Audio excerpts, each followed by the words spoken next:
105.8 Line FM, the best love station. Assalamualaikum warahmatullahi wabarakatuh, Light Audience. Ya, alhamdulillahirrahmanirrahim. Kembali kita berjumpa dalam berproses menuju kesejatian diri. Seperti biasa setiap Kamis malam. Kali ini edisi 17 September 2012 ya. Bersama Siwa Agus Hidayat kita akan sharing sampai jam 22 lebih 30 menit nanti. Oke. Assalamualaikum Siwa. Waalaikumsalam warahmatullahi wabarakatuh. Wah, cakep sekarang suaranya Siwa. Iya, dari dulu lah. Dari dulu ya Siwa ya. Oke, silakan Light Audience 021398350906 saya buka ya. Assalamualaikum. Salam. Dengan siapa nih? Dari Bayu Bang. Bayu, oke silakan Bay. Ini pertanyaannya gini, ya, tentang sistem pemerintahan Islam. Halo, bisa lebih keras? Bay, suaranya agak sedikit keras Bay. Islam. Apakah suatu negara? Halo, bisa lebih keras? Apa? Bisa diulangi? Bayu dan coba agak lebih sedikit keras suaranya Bay. Tentang sistem pemerintahan Islam, Sistem pemerintahan Islam.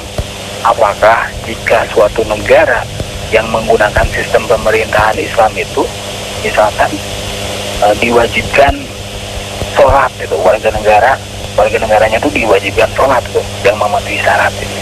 Apakah begitu, kalau negara itu di bawah pemerintahan Islam?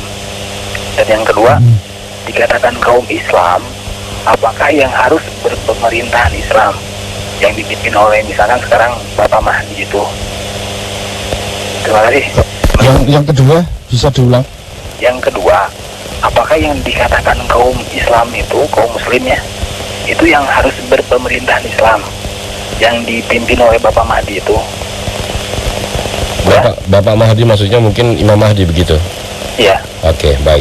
Ya, bisa ditangkap ya Siwo ya?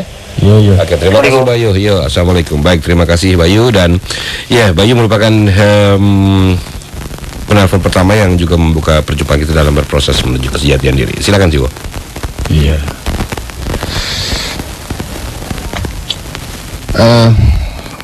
Sebelum dimulai saya minta maaf sebentar ya. Pulpen saya habis.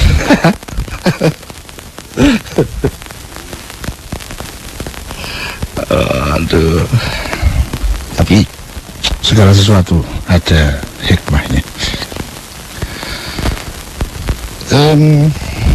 Kepada teman-teman semuanya, para Light Audience beserta seluruh staf dan keluarga besar Light FM, Assalamualaikum warahmatullahi wabarakatuh. Bismillahirrahmanirrahim. Walhamdulillahirrabbilalamin. Sallallahu ala rasulil karim wa alihi tahirin. Wala hawla wala quwwata illa billahil aliyyil azim. Kita ketemu lagi, kita sharing kembali. Sebagaimana biasa, saya sekedar teman sharing Anda. Jangan diposisikan, jangan dijadikan menjadi narasumber, apalagi rujukan. Kita sharing saja. Apa yang akan saya sharingkan, tentu saya mempunyai tanggung jawab yang tidak ringan. Satu kata adalah satu sebab yang harus saya pertanggungjawabkan. Saya akan sharingkan yang menurut saya benar, akan saya sharing dengan sebaik-baiknya, tentu sesuai kapasitas saya. Namun yang saya yakini benar, yang akan saya sharingkan itu masih dalam wilayah relatif benar baru menurut saya. Apakah daya tangkap saya dalam memahami kebenaran itu bermutu atau tidak? Nah, itu akan diuji dengan proses-proses berikutnya. Untuk itu maka mohon jangan tergesa diterima dan jangan tergesa ditolak. Saya akan melaksanakan tugas saya sebaik-baiknya. Mohon antum jenengan semua juga dengan sebaik-baiknya juga. Ya, kita sharing bersama-sama. Kita masuk ke Mas Bayu. Ada dua yang diangkat. Kedua-duanya terkait dengan sistem pemerintahan Islam. Yang pertama, apakah kalau ada sebuah negara yang menggunakan sistem Islam itu rakyatnya diwajibkan sholat? Yang kedua, Apakah yang disebut kaum muslimin itu yang harus ikut dalam pemerintahannya Bapak Mahdi? Ya, saya akan coba ya. Sistem pemerintahan Islam. Ya, kalau kita bicara sistem pemerintahan Islam, itu cakupannya sangat luas.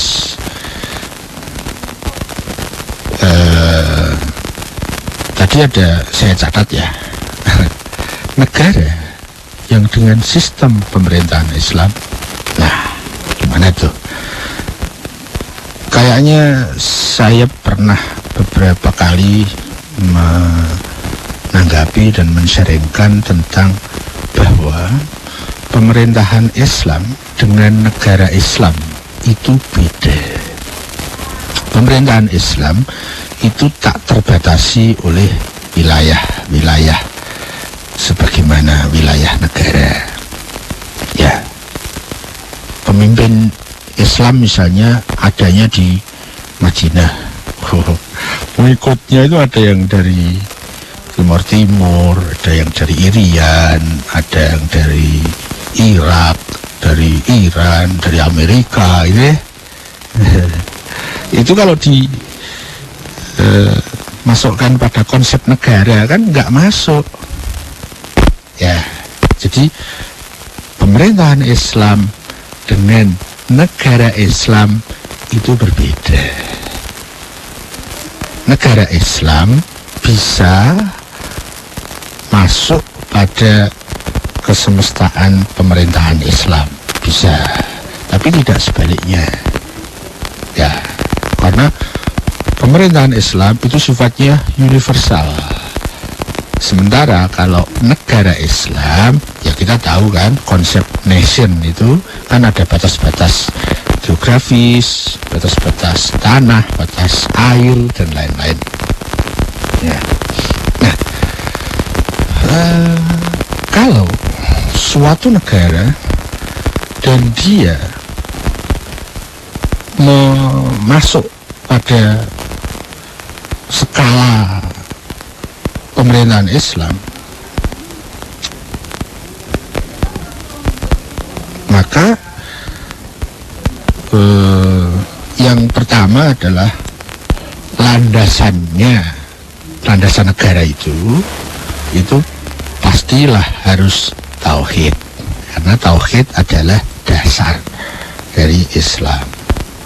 Ya, namanya tidak harus dengan nama Islam, namun dasar pijakan, way of life negara itu tidak harus nama, tapi substansinya itu adalah tauhid.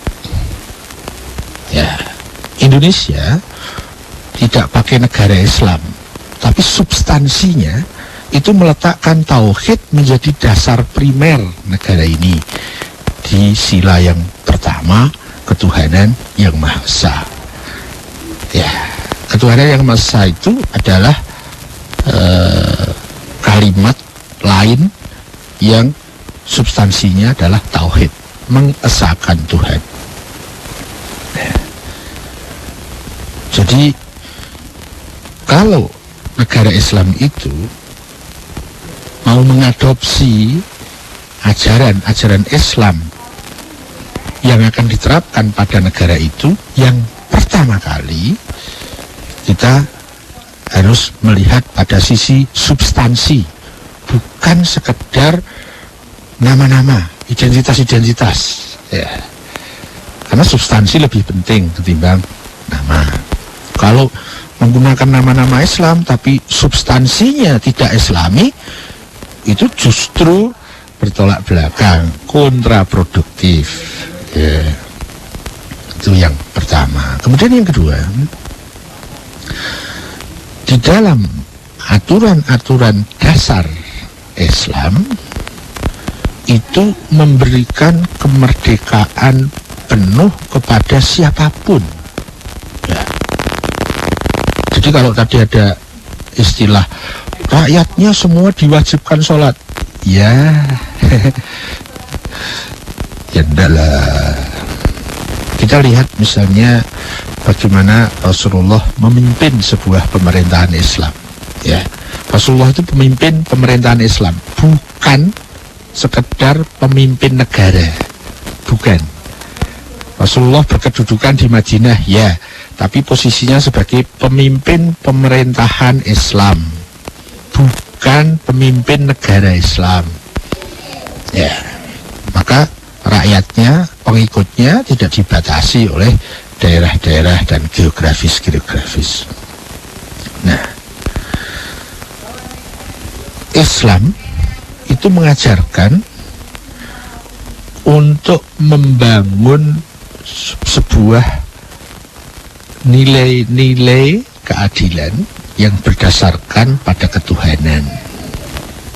Ya, berketuhanan, kemudian menerapkan nilai-nilai ketuhanan pada skala organisasi misalnya, atau organisasi yang sifatnya nasional, itu namanya negara. Nah, di dalam penerapan keadilan itu hukum proporsional itu menjadi sangat-sangat penting. Keadilan proporsional. Nah,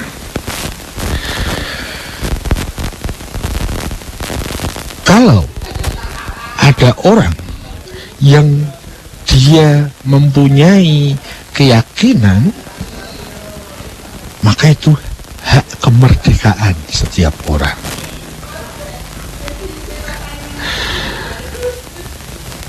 Pemimpin, baik pemimpin pemerintahan ataupun pemimpin negara, punya kewajiban untuk melaksanakan, mempraktekkan skala keadilan itu kepada semua rakyatnya. Keadilan terkait dengan masalah keyakinan itu tidak boleh saling mengintervensi. Ya, dan memang tidak bisa masalah keyakinan itu diintervensi. Keyakinan itu bisa didialogkan, bisa disaringkan, bisa diperbandingkan, ya, bisa untuk saling mempertanyakan, saling menguji, tapi tidak mungkin bisa dipaksakan. Ya, yang bisa dipaksakan itu hanya daerah-daerah fisikal saja. Daerah-daerah pikiran itu sudah nggak bisa dipaksakan. Apalagi daerah keyakinan, nggak bisa. Mau dipaksakan pakai apa? Nggak ada alat untuk memaksa itu.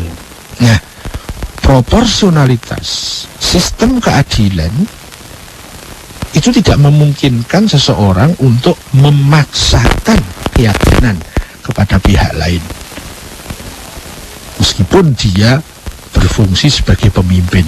Lawan Tuhan saja tidak memaksakan kok. Ya, Tuhan memberikan ruang kemerdekaan, memberikan rahmat, memberikan sarana, memberikan petunjuk, memberikan hukum-hukum, aturan-aturan, tapi tetap dikembalikan. Kalau mau ikut yang benar, itu akan kembali ke Anda.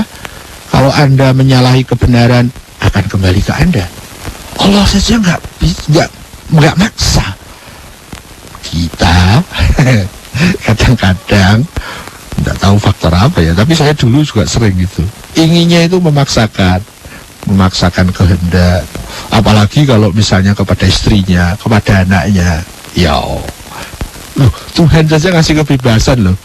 Memang kita mau lebih dari Tuhan. Tuhan saja nggak maksa kok.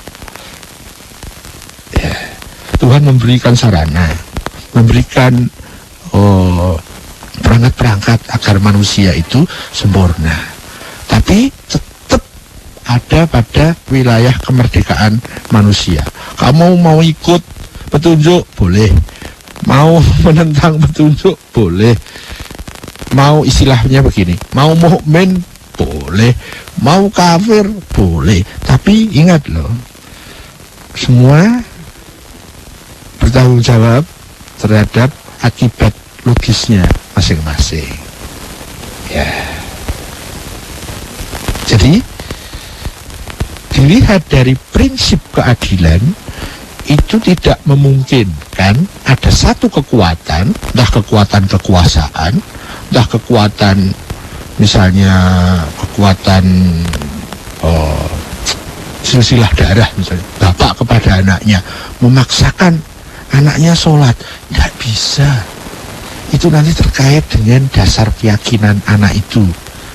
Orang tua punya kewajiban untuk mendidik, pemerintah punya kewajiban untuk mendidik dengan mekanisme tertentunya agar anaknya, agar rakyatnya punya keyakinan yang benar.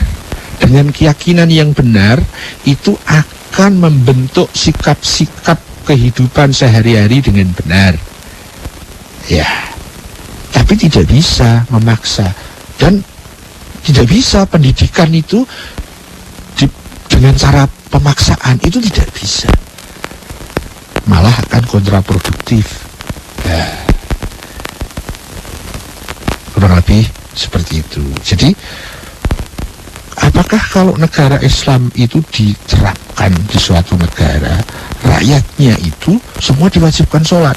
Yaitu justru menyalahi dari konsep Islam itu sendiri. Islam itu memberikan kemerdekaan. Islam mempunyai kalau pemerintahannya Islam ya, atau negara Islam itu pejabatnya itu punya kewajiban mendidik ya, tapi tidak ada hak memaksa ya, kecuali nanti ranah-ranah yang disebut dengan ranah pidana. Nah, di sana itu ada hukum-hukum pemaksaan. Oh, karena dia melakukan tindak pidana, dia dipaksa untuk mempertanggungjawabkan. Oh, dia melakukan tindak-tindak pidana tertentu, dia dipaksa ya oleh sistem, oleh pejabat, oleh pemerintahan untuk mempertanggungjawabkan apa yang dilakukan. Tapi itu ranah pidana. Nanti ada ranah yang lebih bawah lagi, yaitu ranah perdata. Ranah perdata tidak bisa dipaksa-paksakan. Apalagi ranahnya itu lebih lembut lagi. Ranah pemikiran nggak bisa dipaksakan. Ranah keyakinan apalagi. Nah, kurang lebih seperti itu. Dan kalau misalnya kita bisa melihat bagaimana Sang Rasul memberikan contoh, bagaimana menaungi, mengayomi, mendidik para orang-orang yang bersepakat ada di bawah kepemimpinannya. Ya, pemerintahan Madinah, maaf ya, bukan negara Madinah. Rasulullah memberikan contoh membentuk sistem pemerintahan, bukan negara. Ya, saya dulu lama terjebak seakan-akan pemerintahan Islam itu ya negara Islam. Enggak lah, pemerintahan itu sifatnya universal ya. Dan yang bersepakat ikut di bawah kepemimpinan Sang Rasul, maka ikut kepada sistem keadilan.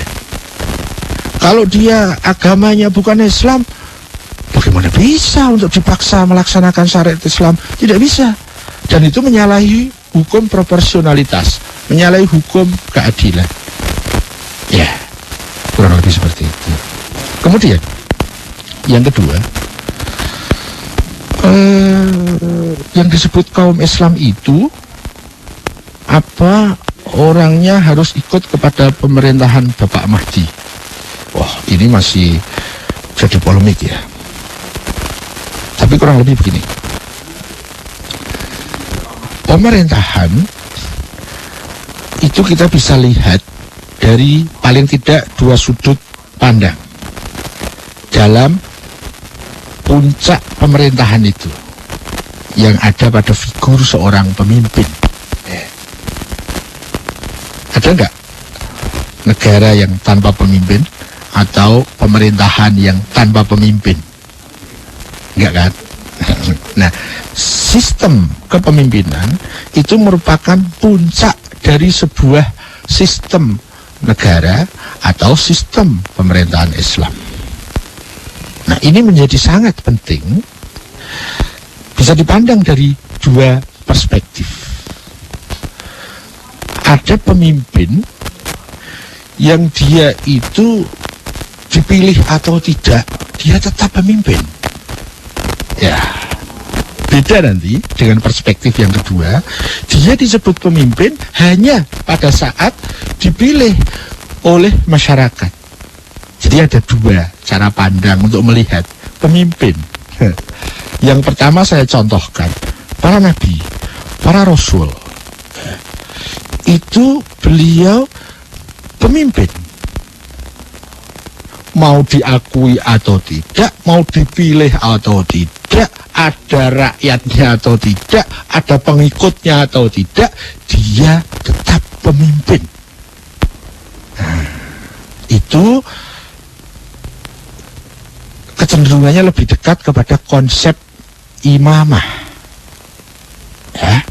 Nanti ada konsep lain yang bagaimana pemimpin itu terbentuk, yaitu dari kesepakatan, dari musyawarah atau dari aklamasi dari masyarakatnya. Jadi dia diangkat dari bawah, kemudian dia dijadikan pemimpin. Yang menjadikan dia pemimpin adalah masyarakatnya. Pemilu misalnya, itu rakyat dulu, kemudian mengadakan musyawarah atau aklamasi, kemudian menetapkan seseorang untuk jadi pemimpin. Beda dengan konsep kepemimpinan yang pertama. Pemimpin ada dulu, baru kalau ada yang mengikuti, dia mempunyai masyarakat. Ada dua cara pandang tentang sistem kepemimpinan. Dan sistem kepemimpinan itu adalah puncak sebuah sistem pemerintahan, atau juga puncak sebuah sistem negara. Ya, kalau Mas Bayu mengkaitkan masalah ini dengan kaum, mungkin lebih tepatnya umat ya. Umat itu merupakan satu kesatuan antara imam dan makmum. Ya, imamnya ada dulu, baru makmumnya. Nabi, Rasul ada dulu, baru pengikutnya. Adam dijadikan sebagai khalifah, baru yang lain yang pada mau mengikuti. Nah, beda dengan konsep kaum. Konsep kaum memilih pemimpin dari bawah.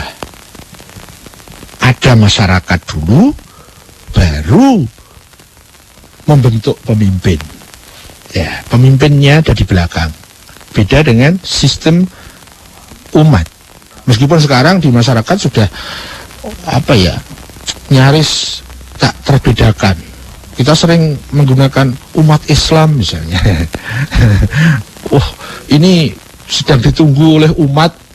Ya, kenapa menggunakan istilah umat? Nah, inilah kayaknya sudah tak lagi dibedakan antara umat dengan kaum. Apa bedanya antara umat Islam dengan kaum muslimin? Sekarang malah ada istilah kaum umat muslim. Ada istilah umat muslim, tidak tahu dari mana ini, tapi muncul sekarang sudah menjadi bahasa-bahasa di media, di televisi khususnya yang saya dengar. Umat muslim, apa sih maksudnya? Umat, ada lagi umat Tuhan, apa sih maksudnya? Ya tapi memang kalau kita nggak jeli ya ikut arus bahasa masyarakat saja. Nah, kalau kita bisa menggunakan dua perspektif tentang melihat puncak sebuah sistem, puncak sebuah pemerintahan, yaitu pemimpin, itu bisa dilihat dari dua sisi. Nah, ada yang menegakkan perspektif pertama, ada yang menegakkan perspektif kedua. Yang satu menggunakan sistem imamah, yang satu menggunakan sistem khilafah. Itu bentuk pemerintahan ya, bukan negara. Loh, kalau negara kan macam-macam. Ada sistem monarki, ada sistem republik misalnya. Itu masalah negara. Ya, dua perspektif kepemimpinan antara imamah dan khilafah itu bentuk pemerintahan Islam, bukan negara Islam. Ya, kalau kemudian dikembalikan ke kalimat pertanyaannya, apakah yang disebut kaum Islam itu yang harus masuk pada pemerintahan di bawah Bapak Mahdi? Tergantung. Kalau kita menggunakan cara pandang sistem kepemimpinan imamah, nah itu mungkin lebih relevan. Meskipun tentang Imam Mahdi itu masih banyak polemik tentang itu, definisinya bisa berbeda-beda. Ya, tapi kecenderungannya lebih ke situ. Nah, kemudian kalau menggunakan cara pandang sistem kepemimpinan yang kedua, itu lebih cenderung kepada sistem khilafah. Ya, seperti itulah kira-kira yang bisa saya sharingkan kepada Mas Bayu. Bisa kita lanjut berikutnya. Ya baik, terima kasih Siwo. Yang lainnya silakan ya tadi, masih ada waktu di 021398359906 ya. Ya, untuk SMS itu nanti di sesi kedua ya, atau di sesi berikutnya. Assalamualaikum. Waalaikumsalam. Ya, dengan siapa ini? Ridwan. Ridwan, di mana Ridwan? Di Rengas Dengklok. Rengas Dengklok. Ya, silakan Ridwan. Assalamualaikum Pak Di. Waalaikumsalam. Ini mohon sharingnya. Yang pertama, apakah kontemplasi itu ada kaitannya dengan keimanan? Yang kedua, yang dimaksud jirim menurut Jiwo itu apa? Apa itu? Jirim. Jirin. Iya. Jirin. Iya. Oh, ya. Ya, itu saja. Ketangkap ya, Pak De? Ya, Ya. bisa. Gitu Ya, aja, Ridwan. Baik, terima kasih Ridwan. Ya, assalamualaikum. Baik, dua pertanyaan Siwo dari Ridwan di Rengas Dengklok. Mas Ridwan, apakah ada keterkaitan kontemplasi dengan keimanan? Seluruh hidup kita, seluruh aspek kehidupan yang ada pada diri kita, seluruh sektor kehidupan 24 jam sehari pada kehidupan saya atau kehidupan Anda itu sangat dipengaruhi oleh keyakinan seseorang. Ya. Nah, keyakinan pada daerah spiritual, kalau keyakinan itu daerah rasional, kalau keimanan itu daerah spiritual. Ya. Kalau dikaitkan dengan keyakinan, apa yang tidak berpengaruh pada seseorang? Pasti semua berpengaruh. Apalagi keimanan, gitu ya.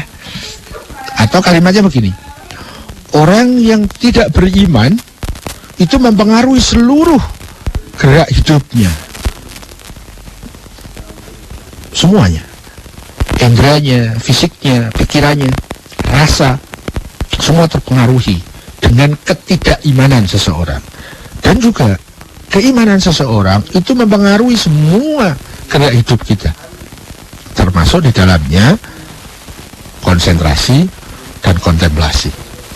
Jadi, adakah keterkaitan antara kontemplasi dengan imanan? Jelas.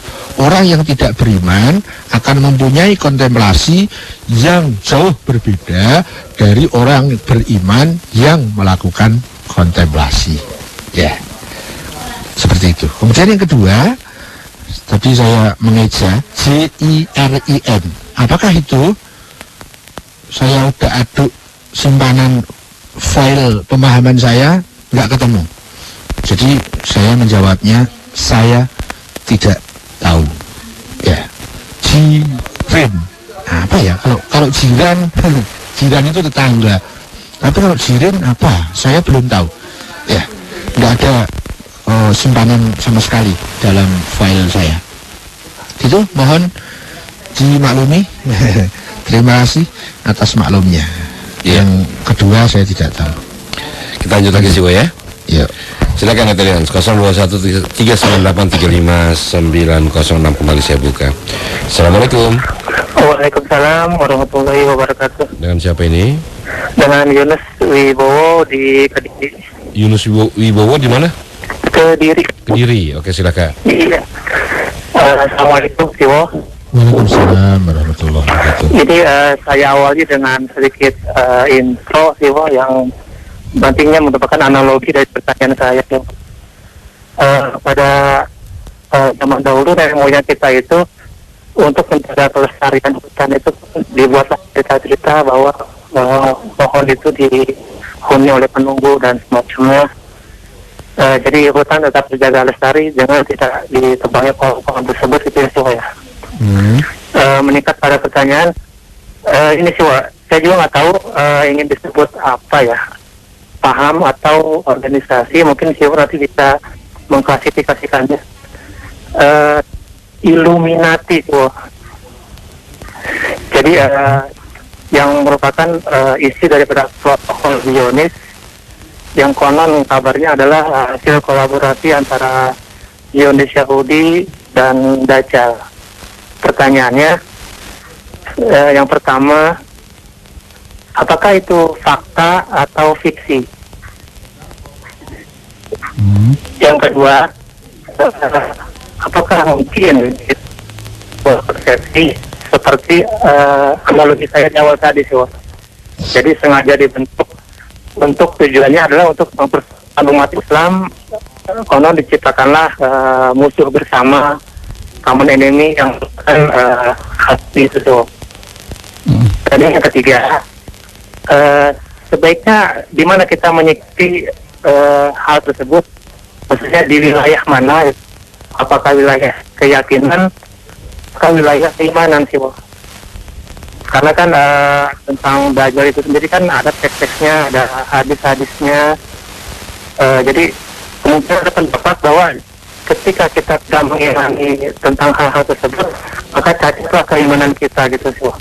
Mohon serius sih, karena untuk saat ini saya baru sampai pada wilayah keraguan-raguan yang merupakan jembatan dari percaya dan yakin yang menurut Siwo dulu katakan seperti itu. Terima kasih Siwo. Sebentar, Mas Yunus sebentar. Siwo bisa ditangkap ya? Ya bisa semampu saya. Oke, baik. Ya. Terima Ini kasih. Mas siapa nih tadi? Yunus Mas Wibowo. dari Kediri. dari mana? Kediri. Kediri Siwo. Kedirinya di Kediri apa di Jakarta? Benar-benar di Kediri Siwo. Saya mendengar dari ini, dari Indovision. Oh iya. Bisa Terima terima kasih. kasih ya. Oke, terima kasih. Terima kasih Siwo. Assalamualaikum. Waalaikumsalam warahmatullahi wabarakatuh. Iya, salam untuk para pendengar BMKD di Kediri ya, melalui Indovision atau juga bisa di ini streaming www.lightfmjakarta.com. Silakan Siwo. Mas Yunus Wibowo di Kediri. Beliau mengangkat terkait dengan topik iluminasi. Iluminasi yang saya tangkap di sini bukan salah satu cara berpikir illumination, bukan ya. Tapi iluminasi yang saya tangkap adalah sebuah organisasi yang sangat mempunyai security yang sangat tinggi. Jadi sangat rahasia. Sebuah organisasi yang sangat rahasia itu mungkin yang dimaksudkan. Jadi bukan ada salah satu cabang berpikir yang terkait dengan illumination, bukan itu, tapi Illuminati. Ya, setahu saya sih itu sebuah organisasi yang sangat rahasia yang mempunyai misi-misi tertentu yang konon itu sampai difilmkan kan, difilmkan tentang Illuminasi itu. Tapi begini, kalau saya menggunakan bagaimana saya harus berpikir tentang itu, saya punya urutan begini. Berpikir itu diawali dengan pertanyaan. Pertanyaannya sudah ada. Bagaimana dan Kenapa? Tentang Illuminati ini. Untuk kita bisa sampai kepada jawaban dari pertanyaan menuju jawaban, itu kita butuh data-data yang valid tentang subjek yang akan kita cari jawabannya. Kita butuh punya data-data valid terkait dengan substansi pertanyaannya. Kalau kita sudah punya data dan data itu valid, ya, idealnya data itu utuh, komprehensif, mencakup gitu, menyeluruh. Kemudian diteruskan dengan analisa. Datanya valid, cukup, kemudian dianalisa. Analisanya tertib, tidak sembarang. Baru kemudian kita bisa mengambil sebuah kesimpulan. Kesimpulan itu ada kesimpulan yang masih syak atau ragu, atau bisa naik menjadi zon, sudah membentuk persangkaan bahwa ini begini, ini begitu. Kalau ragu, belum bisa untuk menyangka. Ya. Ada lebih lagi, setelah keraguan-keraguan diatasi, setelah lubang-lubang yang ada pada sangkaan-sangkaan, zon-zon itu diatasi, sampai pada sebuah kesimpulan final, itu disebut dengan kesimpulan yang meyakinkan. Ya.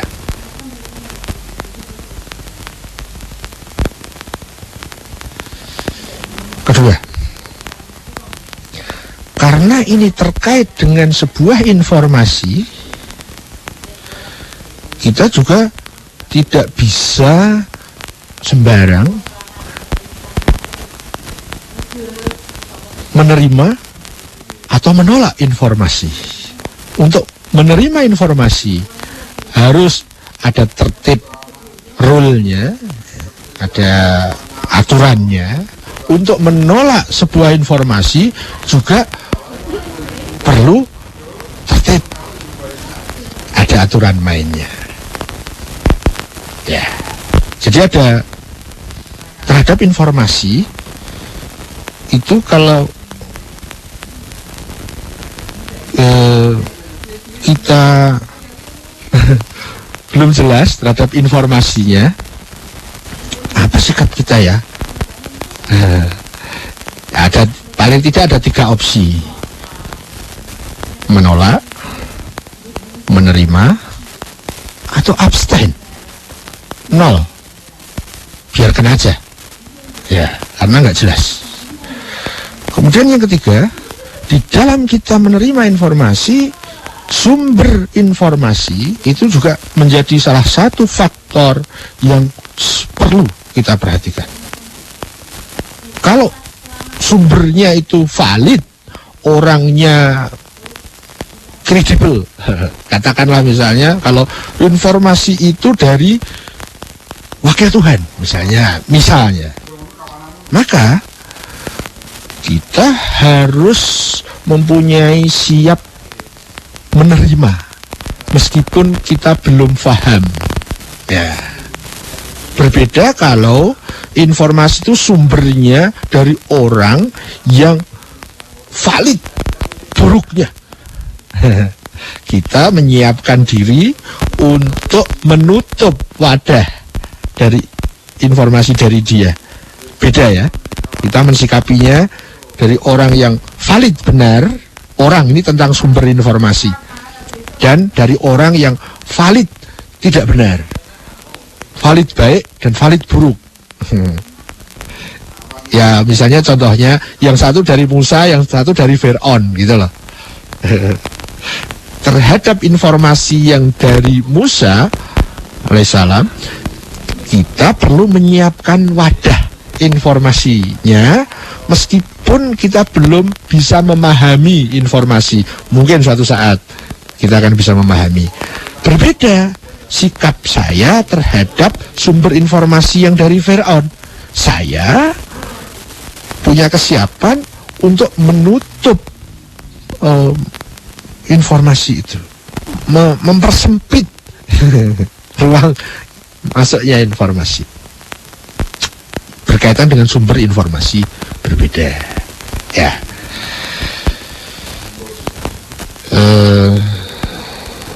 Terus bagaimana kita menyikapi hal itu? Yang pertama begini, kalau tadi disebut ini masalah keyakinan atau keimanan.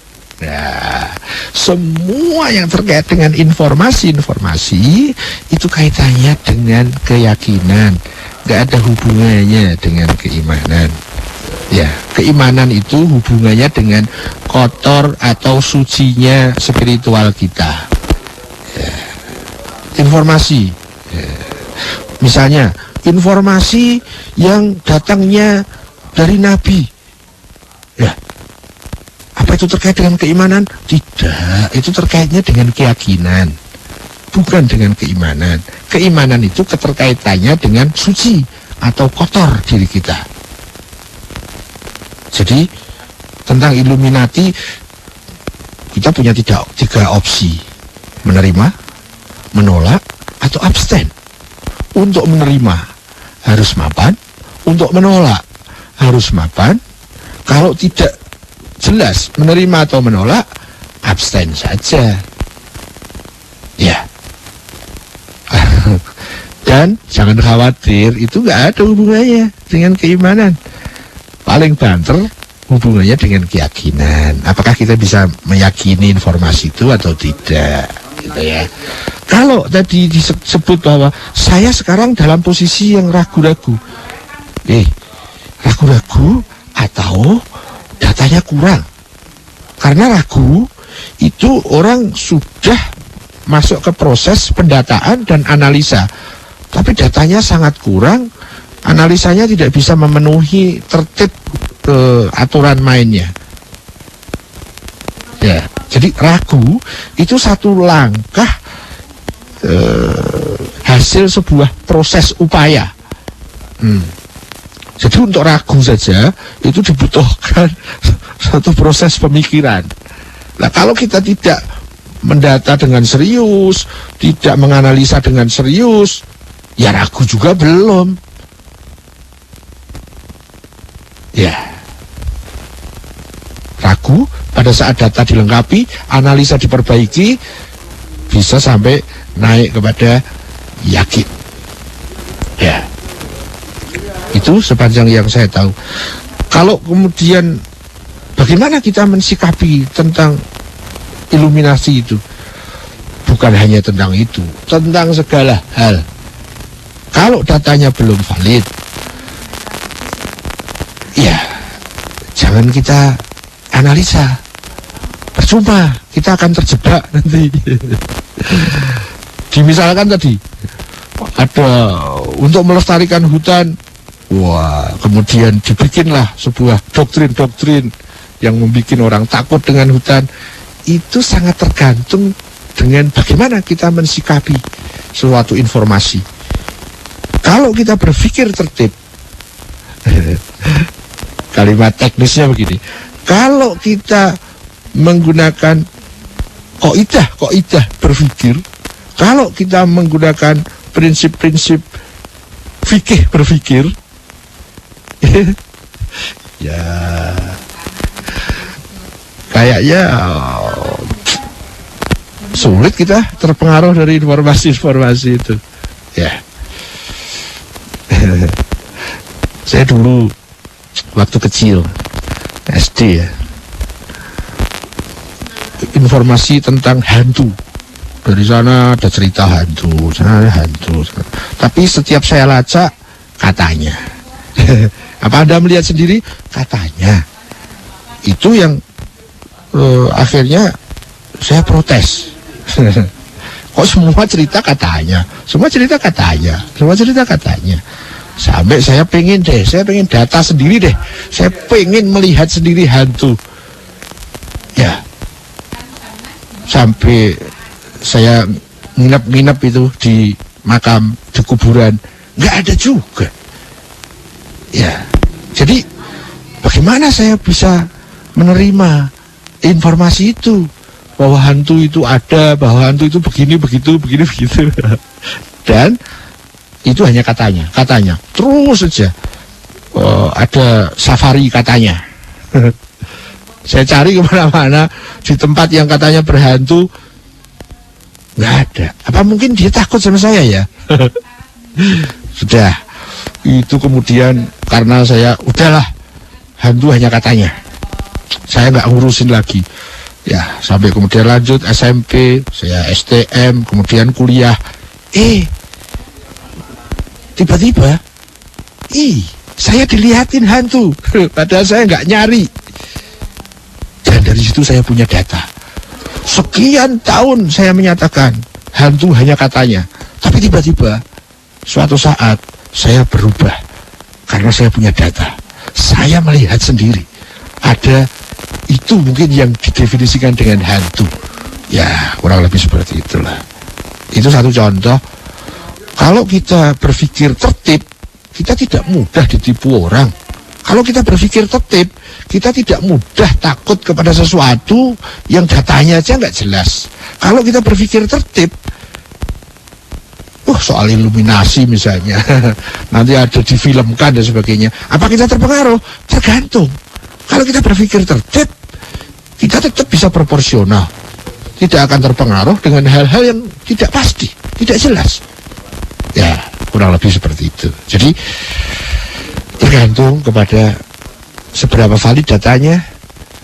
Kalau memang datanya valid, yuk kita analisa. Nah, kalau datanya aja validitasnya masih sangat dipertanyakan, buat apa dianalisa? Dan buat apa mempengaruhi diri kita? Kita akan overlapping di situ. Sesuatu yang tidak perlu dipikir. Sesuatu yang datanya belum jelas, dianalisa. Ya, itu overlapping, tidak tertib. Kebetulan saya tidak mempunyai data-data yang valid tentang masalah Illuminati itu. Sehingga saya, udah biarin aja. Juga nggak tahu juga nggak apa-apa. Tahu juga nggak terlalu penting. Kurang lebih gitu ya, Mas Yunus Wibowo di Kediri. Semoga ini hanya satu kasus saja, tapi kasus setiap hari itu ada kasus-kasus yang terkait dengan berita, terkait dengan isu, terkait dengan komentar-komentar. Kalau kita tidak berpikir tertib, kita akan terombang-ambing oleh angin informasi itu. Dan kadang-kadang kita terjebak informasi yang nggak perlu kita pikir. Ya, kita mikir yang tugas-tugas saja banyak kok. Yuk kita konsentrasi tugas. Lanjut. Ya, baik. Silakan. Tadi kita masih punya waktu sekitar 6 menit ke depan ya di sesi pertama ini. 021398350906 kembali saya buka. Assalamualaikum. Halo. Assalamualaikum. Waalaikumsalam. Dengan siapa ini? Dengan Sauki, Pak. Siapa? Sauki. Aduh, suaranya putus-putus, Mas. Saudi. Iya, Sauki. Sauki. Iya. Sauki di mana? Di Jakarta. Di Jakarta. Silakan. Halo, Assalamualaikum. Waalaikumsalam warahmatullahi. Ini saya minta pendapat tentang ini ada pernyataan bahwa kita umat Islam itu tidak boleh memilih pemimpin yang kafir. Ini berkaitan dengan pilkada. Saya tinggal di Jakarta sih. Itu kan sekarang ini ada isu sara gitu di mana para ulama di sana atau ustaz mengatakan bahwa umat Islam itu tidak boleh memilih pemimpin kafir gitu. Dan bisa dibilang munafik itu sih. Itu mereka mengambil dari surat Al-Quran surah Al-Imran ayat 28 ya. Itu bagaimana pendapat tentang memilih pemimpin sih? Oke, ayat Al-Qurannya ayat apa tadi? Surat Al-Imran ayat 28 kalau nggak salah. 28 ya? Iya. Baik, terima kasih Mas Sauki. Assalamualaikum. Waalaikumsalam warahmatullahi wabarakatuh. Iya, Siwo, silakan. Iya, Mas Saukani di Jakarta. Umat Islam, penjenengan pakai istilah umat ya, bukan kaum muslimin ya. Kalau umat Islam pasti sudah punya pemimpin, nggak perlu milih pemimpin, karena sistem keumatan itu pemimpin ada dulu, baru ada jamaahnya. Itu kalau umat. Mungkin yang penjenengan maksudkan itu kaum muslimin, ya. Atau beginilah, orang Islam, ya, tidak boleh memilih pemimpin orang yang kafir. Ya itu pasti, Thomas. Pasti itu. Pasti menurut saya sesuatu yang sangat jelas. Ya, apalagi memilih pemimpin yang itu kaitannya dengan banyak hal. Kita nanti juga yang akan dipimpin. Ya tidak bisa kita memilih pemimpin ke orang kafir. Ya, itu jelas sekali sepanjang ilmu saya. Masalahnya begini, definisi kafir apa? Lah, kalau definisi kafir itu hanya dilihat dari sisi identitas, waduh, kita terjebak kepada packing itu. Kita terjebak pada casing. Karena kafir dan muslim, ya memang ada paling tidak dua cara pandang ya. Misalnya yang disebut orang kafir itu yang seperti apa? Kita memandangnya dari sisi formal atau sisi substansi. Kita melihatnya dari identitas atau kita melihatnya dari substansi kepribadiannya. Ya. Nah, sayang yang lebih banyak terdengar di misalnya ya di media-media itu membedakan kafir atau tidak, alat ukurnya identitas. Waduh, ya kita terjebak sama casing-casing, Mas. Casingnya bagus tapi sinyalnya nggak ada. Gimana tuh? Ya, kalau kita mau memilih pemimpin, itu kita memilih substansi, bukan sekedar memilih identitas-identitas. Karena identitas tidak menjamin apa-apa, kecuali kaitannya dengan hubungan sosial, identitas sosial, ya. Nah, kalau kafir atau muslimnya seseorang hanya dinilai dari sudut pandang formalitas, identitas, ya udah pasti kita kejebak-jebak dari dulu juga sampai nanti ya masih kejebak-jebak, ya.